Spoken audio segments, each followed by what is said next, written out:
Welcome to Real Life Mentoring, where we explore real life issues to help you make an authentic difference in the world. Hi, it's Chris and Christina. Today we're going to be talking about the disease of partial integrity. So you might be going, okay, huh? Well, here's our goal. Let me just state our goal. Integrity builds trust, and trust is essential for good relationships. We're all about relationships. Chris, tell me recently some things that you were thinking of which sort of led to the development of this topic. Well, this is how my brain tends to work. Let me take notes. This is important. I may be working out. I may be cleaning the house. I may be taking a walk, whatever. It doesn't matter.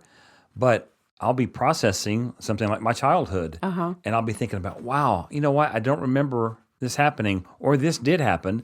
And then I start taking notes, and voila, it's about voila. It's like, let's be people of integrity. Yeah. Because I've seen how it's impacted my life. Yeah. Well, you were telling me a couple of instances, especially relating to your parents. My parents. Yeah. My parents have both passed away.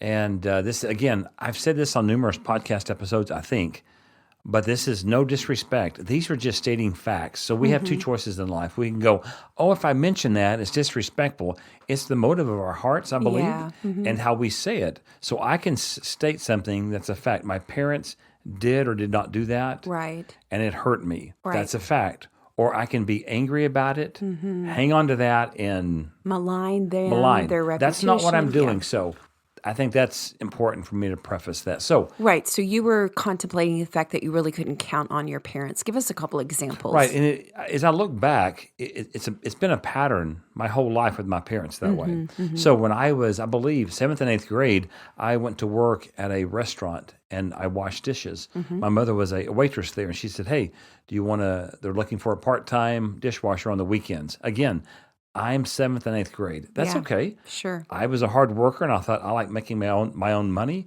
We're very poor, so I thought I can earn my own money and do these things.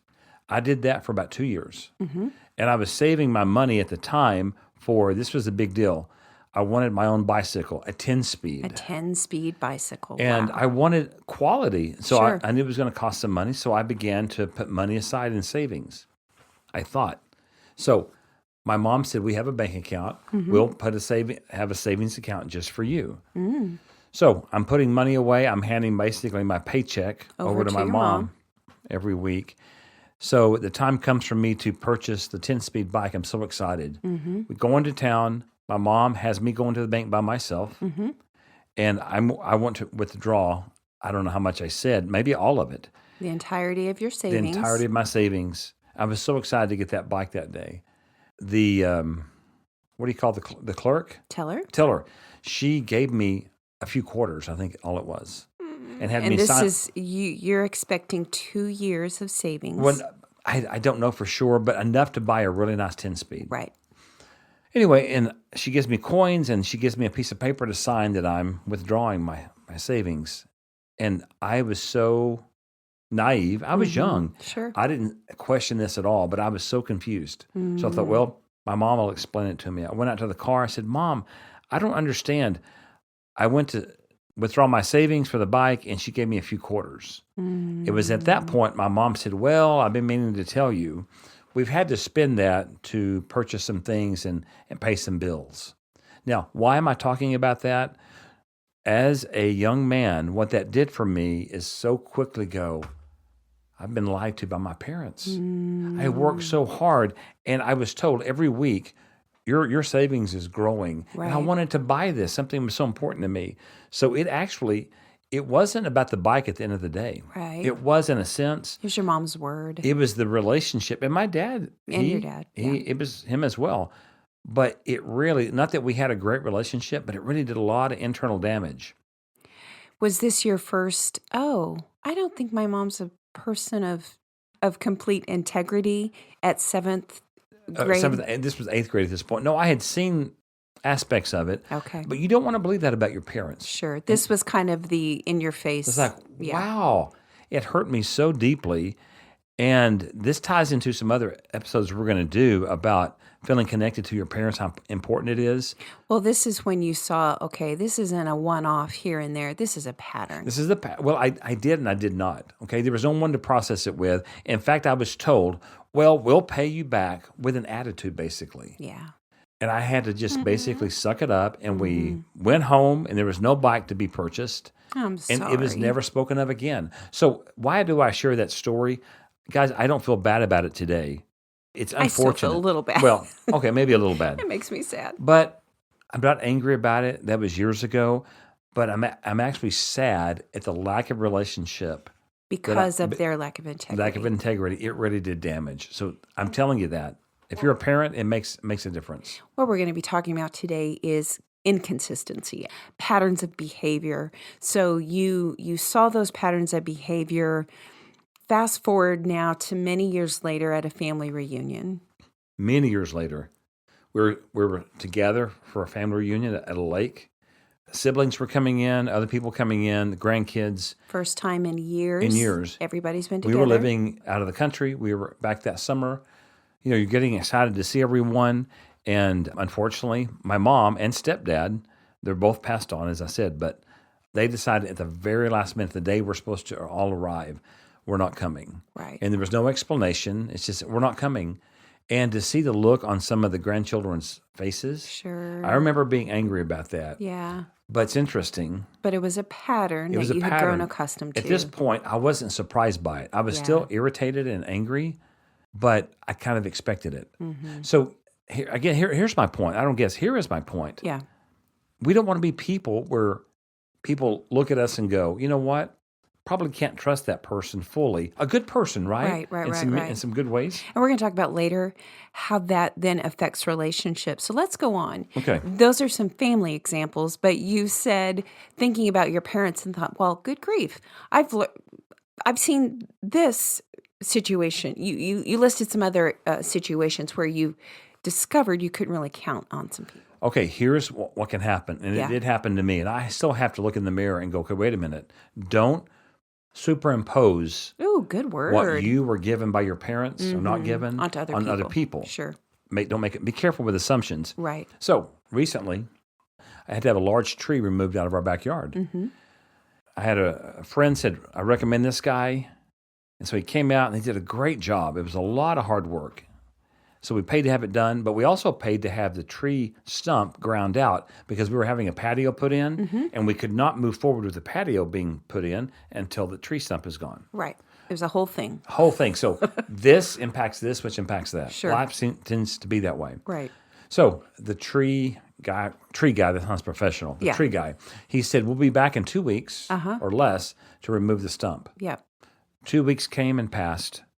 So I sent a message. 4 weeks came in. Well, but after 2 weeks, I thought, okay, let me make sure I understood.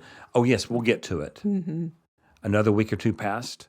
In fact, I don't know how long. It was several weeks. A long time. And I was very patient, guys, and I was very professional and kind. But I said, guys, we cannot move forward on our patio until this is done. We've already paid you for this. They eventually paid another guy to come out and remove it. Mm-hmm. So why do I tell you that story? I want to use this tree guy again, partially. They were really good, but they didn't follow through. And I had to pursue them to get something done I'd already paid for. Again, you saw another pattern of behavior. That's what we're talking about. Where's the today. integrity here? Right. So what we're doing today is kind of likening partial integrity as a disease. So let me give you some words that help illuminate the thought of a disease. It's an illness, a sickness, infection, ailment, disorder, affliction. So just like we don't allow a disease to stay in our bodies if we can help it. If you have an illness, the doctor asks you for what your symptoms are. He gives you a diagnosis, and then you want to rid yourself of the disease. So that's what we think of with partial integrity. Are you a person of integrity? If so, just like the doctor asks you your symptoms to diagnose a disease, what is your proof or your symptoms, if you will, that you operate in integrity? I'm the one that came up with this title, and I Yes. realize this, but I'm wondering, you look at this title, Yeah. The disease of partial integrity. Yep. I don't have an answer right now. Is there such a thing as partial integrity, or is integrity If integrity? you don't got it, you don't. I mean, got I don't it. like you're a really good person, and you handle things like you say you will in this area, but not in this area. I don't know. It's just be thinking about that. Right, Can you so have let's- partial integrity? Let's talk about assessing your level of integrity. So what we're talking about is that you never keep your word. So at times we're all going to be guilty of not doing, yeah, I'll call you next Tuesday, and next Tuesday rolls by and we don't call it. That's not what we're talking about.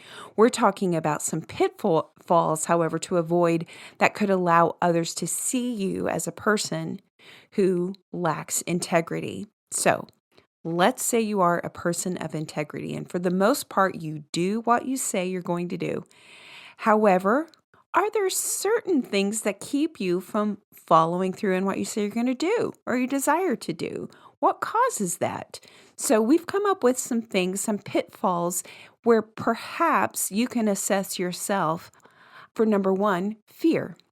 Do you let fear keep you from following through? That's going to affect your integrity. So at work, if you're asked to do a project, yes, I can do that, but you're so afraid that you can't do that, therefore you don't do it. You could be seen as someone who lacks integrity. Thoughts on that? Well, this list I came up with, they tend to come from my life. Yeah. And so let's just get real. I can come across as a parent. Let's get real. Let's get real. Yeah. A person who doesn't have, I have integrity. I really do. Yeah. But I've seen this in my life, these aspects we're talking about. Yeah. So let's look at number two. These are some things that might prevent you from following through and therefore Being coming seen, across right. as a person who lacks integrity. A lack of genuine confidence that you have what it takes. You know, I think back over my work career, I have worked with people who weren't confident in a certain area. And so in a meeting, when assignments are being distributed, they're like, yeah, I can do that. But I knew darn well that person had no confidence in that area. You knew darn well. I knew darn well that person had no confidence in that area. And sure enough, they didn't come through in that. Instead of either asking for the help that they needed or whatever, they just dropped the ball. Having a lack of confidence can come across as partial integrity. What about other people's expectations or success not seen as attainable? Or failure? What happens if you fail? Any thoughts on those things? Those might be the reasons why you don't follow Right. through. Again, these could be reasons that you appear as not being a person of integrity. Mm-hmm. I hope you are, as Yeah. you're listening to this episode. I hope you're a person of integrity. What we're trying to do is get you to think, to take an assessment. Do I have partial integrity with some people? Do I have complete integrity? Mm-hmm. And again, there may be reasons that you come across a certain way that you actually don't want to. Right. And again, we're not saying, we're talking about over time, are these patterns? Do you agree to do something knowing full well you're not going to do it because you're afraid or there's a fear factor or whatever, a lack of self-confidence? If they're patterns of behavior, that's worth taking some time to look into. I've seen patterns in leaders, other people that I would do business with. Mm-hmm. We have a conversation, we shake hands, there are smiles involved. There's a good feeling, right? Yeah. And no follow through after that. Yeah. And you go, That's disappointing. What happened there? And I can be quick to point the finger and go, that's irritating. Are they not people of integrity? And then I can be going through my emails and go, I never responded to that. Mm-hmm. And they were waiting on that. I overlooked it or I pushed it aside for some reason. I'll get back to it. So there's instances. Yeah. And there are some situations where people are not going to do what they say. Right. There's both. Sure. So let's examine a few of the consequences. What are you forfeiting when you don't follow through? And again, we're talking about habitually not following through. A couple of the consequences could be you're seen as a person who's not dependable. That could be a natural consequence. Or someone who's not trustworthy, like you gave in your example. You then came to learn, okay, when my mom says this, I'm not really going to depend on her because it's probably not going to happen. And at the time when you're growing up, I don't think we're really processing. I didn't. We're not processing it that way. But fast forward to the family Right. reunion when you're a 50-something-year-old man, you go, yeah, she's probably not going to, Then I did, but even as Yeah. a kid, I wasn't able to process these kind of thoughts. Sure. At the same time, I wasn't counting on my parents. Hey, Mom, can I do this? Right. Yes. in the back of my mind, I was going, it's not going to happen. Yeah. That had already begun to happen. I just didn't have words for it. Sure.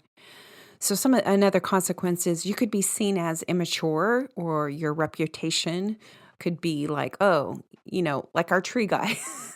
The person who referred us, he did an excellent job, but she did preface.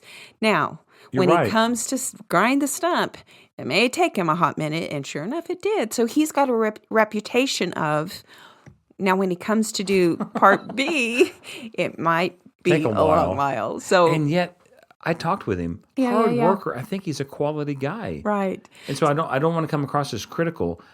Well, But- we're not giving his name or number. Right, but we want to be, at the same time, we want to be seen and known and thought of as people of integrity. I Right. do. Let's finish this list of some things that you forfeit for not being a person of integrity. It actually can affect your relationships. So, for example, I know from my own experience, when somebody has failed to follow through habitually, I don't tell them everything. I only tell them certain things. I may even put up a wall like, you know what? I'm not going to tell them this because I don't know that they're going to. Because the pattern or history says this. Right. Okay. I don't trust you completely, so therefore I'm not going to share all my stuff with you. That's going to be a relationship for you as the receiver of that. And that's a consequence. Right. And then here is you made this point earlier about the tree guy. Because of not being able to count on your parents, you then project it on the tree guy. He's not somebody. Yeah, people may project, or you may begin to project your untrust, or you can't count on somebody. Because this is real life mentoring podcast. Yeah. We talk about real life. And so that's even years ago, that would happen with me towards you. I would think, is Christina really going to follow through on this? And I wouldn't have said it. How rude. But it's in my mind. Again, Yeah. our brains can be formed a certain way. Sure. And we tend to look at all people They as like, have to be rewired sometimes because Right. it's not across the board. Here's a thought: a lack of integrity, you're actually being a liar. Whoa. Our culture is so, hey, let's do lunch. I'll call you. When you know you're probably not going to call, you're lying. It gets on my nerves. So be a person of integrity. What's interesting, as children, Yeah. I remember someone would say something, you're out playing in the yard, and they'd say something, and You're you'd a say, liar. "You big liar." Right. Not just a liar, you big liar. You big liar. Yeah. What if we start doing that when people don't follow through? You're a big liar. Okay, that would be probably not an email to respond to Yeah. that way. But Okay, well, we want to end with a positive note. So, what are some everyday ways you can live out your integrity if this is maybe an area that you struggle in? Okay, you're a mom and dad.